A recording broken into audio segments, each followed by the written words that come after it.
Assalamualaikum warahmatullahi wabarakatuh. Perkenalkan, nama saya Erin Almandika Eniza. Di sini saya akan mempresentasikan resum LKM MTD 2021. Materi 1, analisis kondisi lingkungan. Analisis kondisi lingkungan atau anakoling, analisis penyelidikan terhadap suatu peristiwa, karangan, perbuatan, dan sebagainya untuk mengetahui keadaan yang sebenarnya atau sebab musabab duduk perkaranya dan sebagainya. Kondisi, keadaan sesuatu yang secara langsung maupun tidak langsung menyebabkan perubahan lingkungan, keadaan di sekeliling dan sekitar Anda.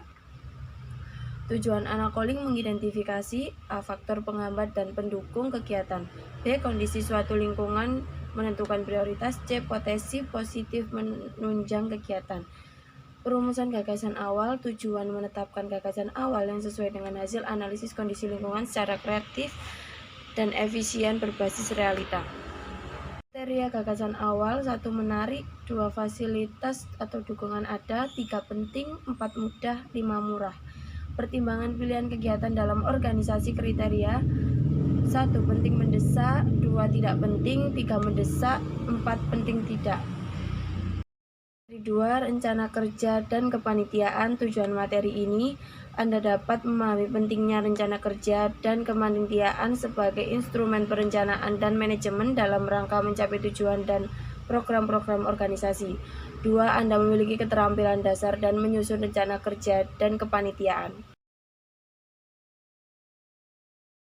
Rencana kerja. Kegunaan rencana kerja yang utama adalah sebagai alat perencanaan dan manajemen yang berujung pada perolehan kerangka kerja framework sebagai pengarah dalam melaksanakan suatu pekerjaan. Rencana kerja yang disusun organisasi memberikan keuntungan dalam mengukur sejauh mana keberhasilan telah dicapai, mendistribusikan pekerjaan pada unit yang ada sekaligus mengkoordinasi mendorong orang atau unit yang ada dalam organisasi untuk bekerja makin baik.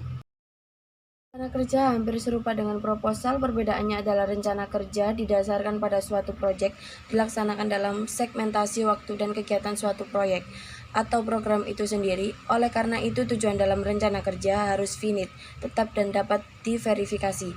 Selain itu juga harus dapat menunjukkan sumber daya yang diperlukan, hambatan yang akan dihadapi, rencana strategi pelaksanaan kegiatan, dan dapat menunjukkan aksi yang akan dilakukan untuk pencapaian tujuan kegiatan atau proyek tersebut.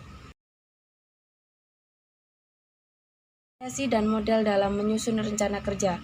Variasi dan model tersebut umumnya bergantung pada jenis dan skala organisasi serta ruang lingkup kegiatan proyek yang akan dikerjakan. Apapun variasi dan model rencana kerja yang jelas, intinya adalah pemecahan masalah yang dihadapi organisasi tersebut. 3. Administrasi dan kesekretariatan. Sasaran belajar. 1. Mahasiswa mampu menjelaskan arti, fungsi, dan prinsip-prinsip administrasi kesekretarian dan berorganisasi. 2. Mahasiswa mengenal berbagai bentuk surat, sistem kendali surat, dan sistem pengarsipan surat. 3. Kesekretariatan dapat diartikan sebagai keseluruhan rangkaian kegiatan penetapan terhadap pekerjaan perkantoran dan tugas bantuan lainnya dalam rangka menunjang kelancaran pencapaian tujuan organisasi. Bentuk pola penataannya: 1. Merencanakan, 2. Menyusun, 3. Menghimpun, 4. Mencatat, 5. Mengolah, 6. Mengendalikan, 7. Mengirim, 8. Menyimpan. Dari administrasi sendiri yaitu memperlancar lalu lintas dan distribusi informasi kepada segala pihak, baik internal maupun eksternal. 2. Mengamankan rahasia organisasi. 3. Mengelola dan memelihara seluruh dokumentasi organisasi yang berguna bagi kelancaran pelaksanaan fungsi organisasi. Fungsi dasar kesekretariatan. 1. Mengadakan pencatatan atau recording semua kegiatan manajemen. 2. Sebagai pelaksanaan pusat ketatausahaan. 3. Pengendalian informasi internal dan eksternal organisasi. 4. Sebagai alat komunikasi organisasi. 4. Pengendalian dan motivasi. Pengendalian motivasi diperlukan: 1. Hakikat motivasi, pengambilan keputusan, pengendalian konflik. Pengendalian motivasi menurut Mr. Jones, motivation is concerned with how behavior is active maintenance. Director and stopped. Motivasi adalah suatu cara yang berkaitan dengan bagaimana perilaku seseorang dapat digairahkan, dipeliharakan, diarahkan, dan bila mungkin dihentikan. Definisi lain mengatakan bahwa motivasi adalah kegiatan yang ada dalam diri seseorang yang dapat mendorong keinginan mereka untuk melakukan perilaku tertentu guna mencapai suatu tujuan yang dicita-citakan.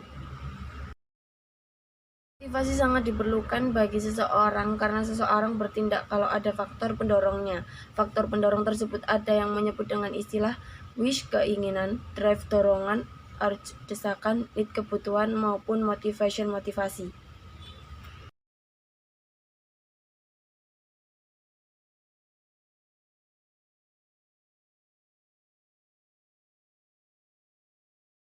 Materi 6. Berbagai pengalaman, model usulan, dan pelaksanaan kegiatan. Optimalisasi kegiatan mahasiswa dalam pengembangan soft skill dan hard skill di era pandemi. Apa itu soft skill dan hard skill? Soft skill adalah kemampuan komunikasi, karakteristik seseorang, kecerdasan seseorang yang melekat, serta kemampuan beradaptasi dengan baik dalam kehidupan bersosialisasi. Sedangkan hard skill adalah suatu kemampuan yang bisa dipelajari serta ditingkatkan melalui latihan pengulangan. Dari saya, wassalamualaikum warahmatullahi wabarakatuh.